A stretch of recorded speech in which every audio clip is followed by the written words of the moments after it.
Today, I'm going to explain a horror suspense movie called The End. Spoilers ahead. Watch out and take care.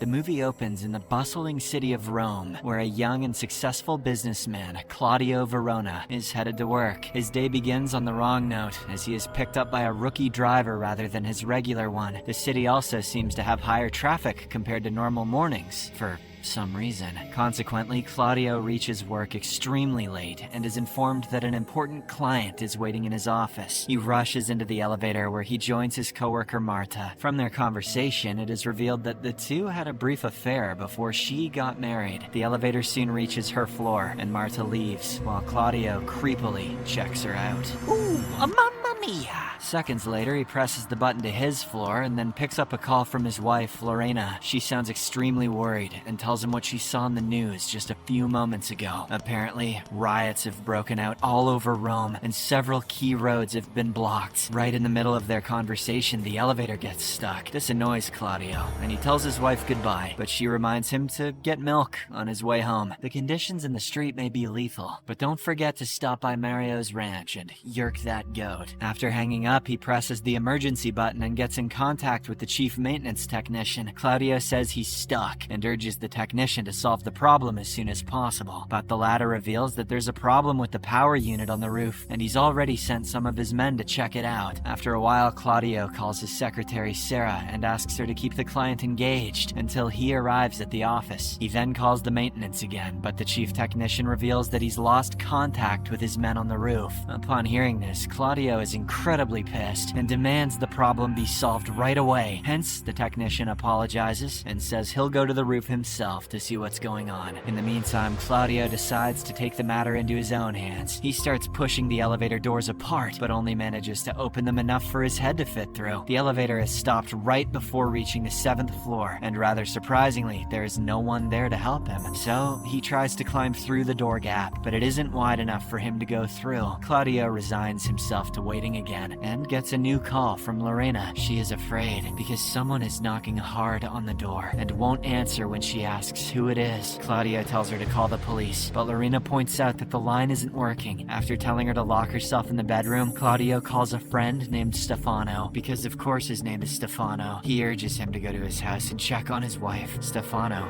agrees to do so, but warns that it may take him a while to arrive because the traffic is awful, and it may take him a while to leave too, because he's going to bang his wife. Moments later, Claudio checks out the news headlines on his phone. Several reports talk about strange attacks in different parts of the city, and also mention a lab on fire that was recently evacuated. Claudio is immersed in the news when suddenly he is interrupted by cries for help. A scared group of people runs past the elevator, including Marta, who falls to the floor right in front of him. She begs for his help, and Claudio grabs her arm, trying to keep her with him. But whatever is grabbing her is stronger than him, probably Marta's gift of common sense, and eventually drags her away. Witnessing this, Claudio finally begins to take the situation seriously, and a strange fear sinks into his mind. He cautiously approaches the door to have a peek, but is startled by two zombies trying to reach inside to catch him. Fortunately, they leave when they hear a voice down the hall. While trying to process what he just saw, the businessman receives a call from Stefano. The latter says he's almost at Claudio's house, but the call abruptly ends when he's attacked by a horde of zombies on the streets. Claudio doesn't get enough time to think about what just happened, as he immediately gets another call through the elevator communicator. It is the chief technician, who reveals that he couldn't find his workers. Claudio tries to explain what he saw a few moments ago, but the guy doesn't take him seriously. This proves to be a fatal mistake, as the technician is soon attacked and killed by, zombies. Now that the severity of the matter is finally beginning to sink in fully, Claudio breaks into tears. Things only get worse when a zombie reaches inside the elevator and grabs him by the neck, but he somehow manages to take the handrail off the elevator wall and use it to beat up the zombie's head until it dies. Shortly after, Claudio hears a noise and prepares the handrail to defend himself. It thankfully turns out to be Sylvia, a new intern at the office. He calls her over and, in a hushed tone, asks for her help to open the door using the handrail as leverage.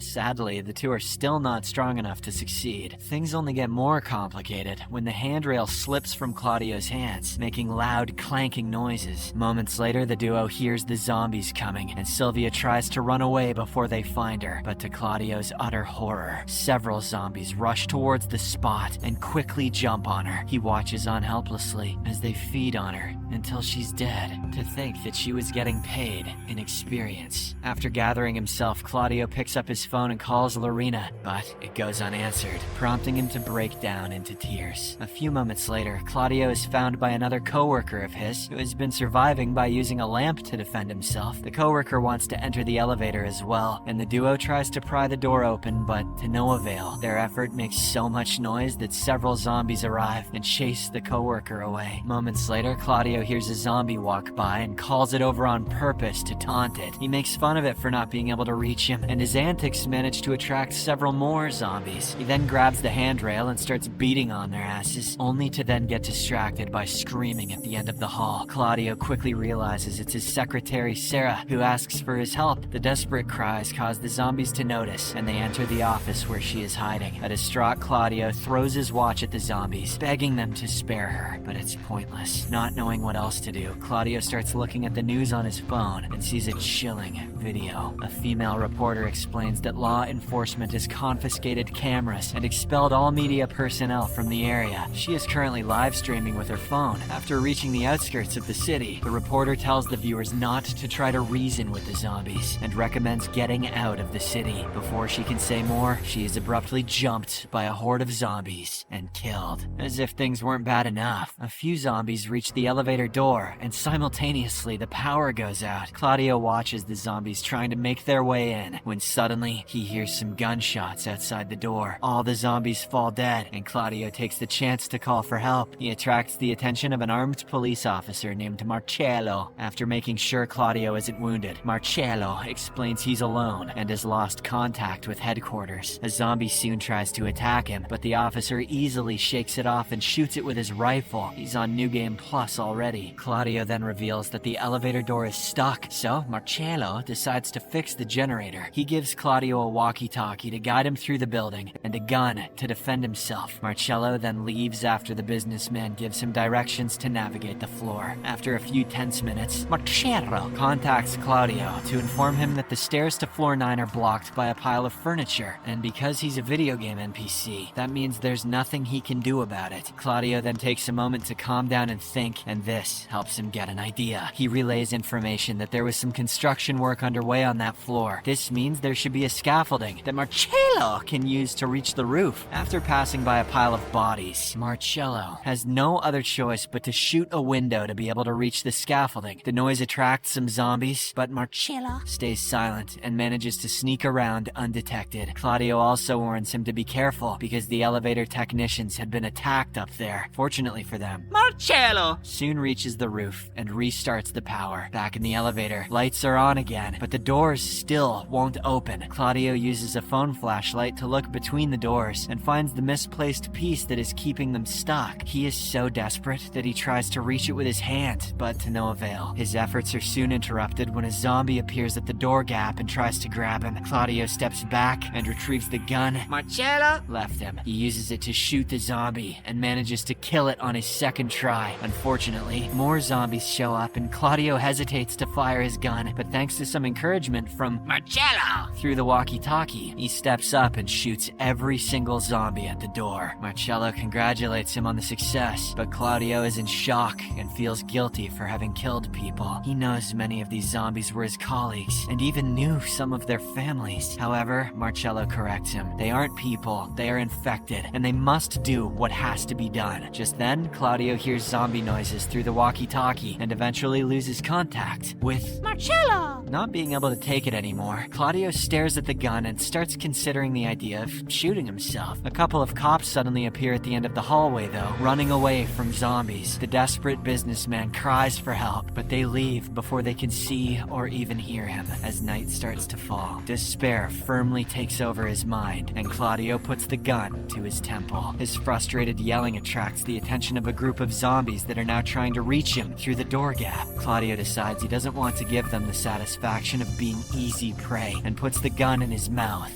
That'll show them. At this crucial moment, Marcello's voice suddenly booms from the elevator's ceiling, asking Claudio to open the hatch and let him in. This excites the businessman, so he quickly grabs the handrail and uses it to push the hatch, creating an opening for Marcello to come through. After Claudio helps him get down, Marcello wastes no time and shoots every zombie at the door with his rifle, and it doesn't hurt their ears somehow. He then reveals the wound on his leg where the zombies got him. As the two engage in conversation, Claudio asks him if he has any idea how this started. Marcello is a cop, and he must have been told something by the higher-ups, but the latter replies all they were told was that a virus suddenly spawned, and it began to spread. The authorities told him it was animal-based, but he doesn't believe it, as modern medicine has plenty of cure for such things. Why would a cop know that? The virus must have been created in a lab, and someone lost control of it. Probably a China. He says. Out of nowhere, Marcello starts laughing uncontrollably as he remembers a joke from a movie that he watched with his wife. He shares the joke with Claudio, who doesn't find it funny, but he does take an interest in Marcello's wife. The two men share some details about their married lives, and Claudio reaches the conclusion that the cop isn't a good husband. Moments later, while he's reloading the rifle and the gun, Marcello starts coughing blood. He tells Claudio that he's going to lay down and get as much rest as possible. After he's fallen asleep, he wants Claudio to shoot him twice in the head because he doesn't want to become a zombie. Claudio, however, refuses to take the gun, forcing Marcello to put it against his head. This results in a scuffle over the weapon, but Marcello eventually punches Claudio in the face, and the tensions slowly simmer down. A couple of hours later, Marcello has fallen asleep, but Claudio still can't bring himself to shoot him. He quickly changes his mind when pus starts coming out of Marcello's wound, and soon enough, the cop wakes up, transformed into a zombie. Claudio tries to communicate, but when Marcello jumps on him, he shoots him multiple times in the head. In the aftermath, we see that Claudio's leg has been wounded, so he wraps his tie around it in an effort to stop the infection from spreading. His shots have been heard by zombies, and now there's a horde of them at the door, but his gun has run out of bullets. Claudio drops it and grabs Marcello's rifle instead, which he uses to shoot every single zombie he can reach. The impact of each shot pushes his body back until it hits the wall, and with the final shot, he hits his head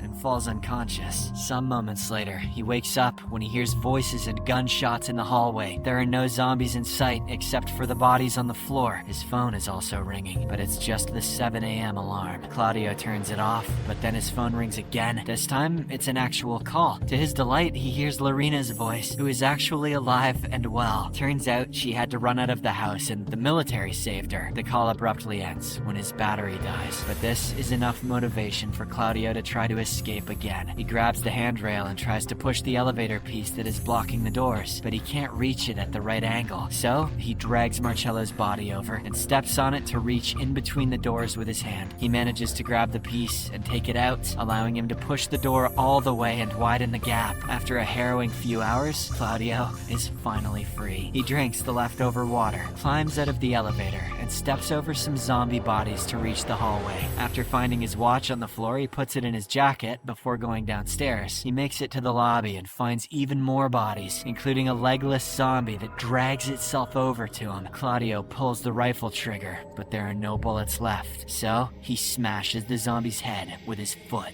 As Claudio leaves the building and walks through the streets of Rome, he notices there are zombie bodies everywhere. He soon reaches a bridge where he finds a bottle of milk on the ground next to a woman. He remembers his wife telling him to bring milk after work, so he picks the bottle up. This causes the woman to wake up and grab his leg. Claudio steps back and is ready to defend himself using the bottle, but the zombie falls dead when the military shoots it from a nearby roof. The movie comes to an end as Claudio raises his hands, hoping he will be allowed to enter quarantine. Thank you for watching.